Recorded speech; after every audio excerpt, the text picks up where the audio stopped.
This is a segment for listener questions. Whoop, I whoop. think you've got a few. Whoop, whoop. Listen to questions. Whoop, whoop. Let's do it. All Let's right. do it.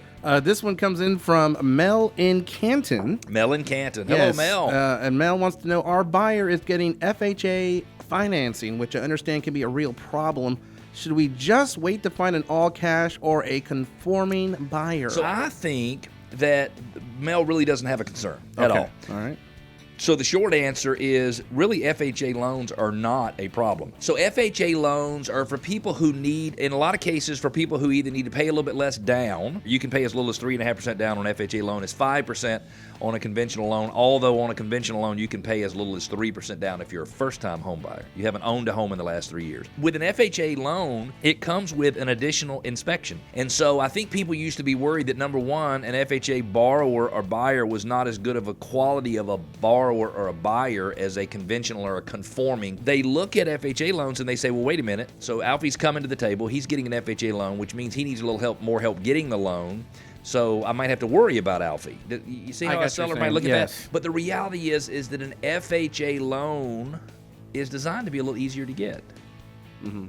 It's designed to promote home ownership. It's loans that are insured by the Department of Housing and Urban Development of the United States of America. Right. It's designed to promote home ownership. The second part of that equation we talked about was people being worried that the FHA inspection would cause problems. And so when an FHA appraiser comes out, they'll do an additional inspection. All right. So the FHA appraiser is going to take a look at the home and see if there are any deficiencies that need to be brought up to standards. And who would hire this person?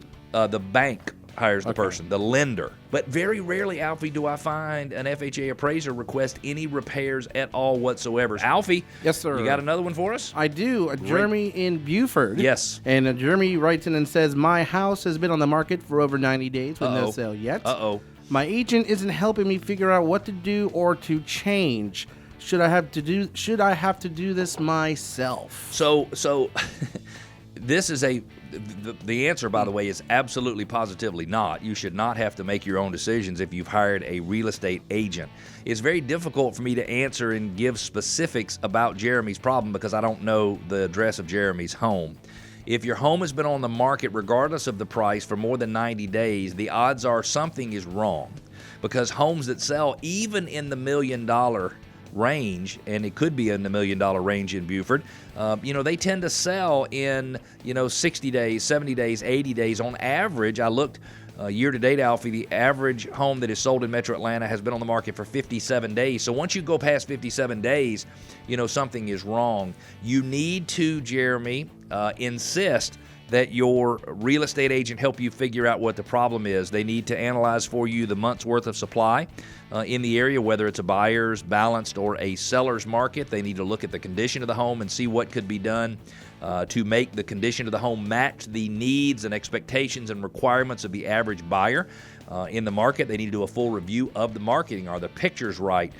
Do you need three-dimensional interior tours of the home? Should you have some drone video? Do you need all of that kind of stuff? Because depending upon the price range, Jeremy, sometimes you just got to get real flippin' serious about getting a home sold.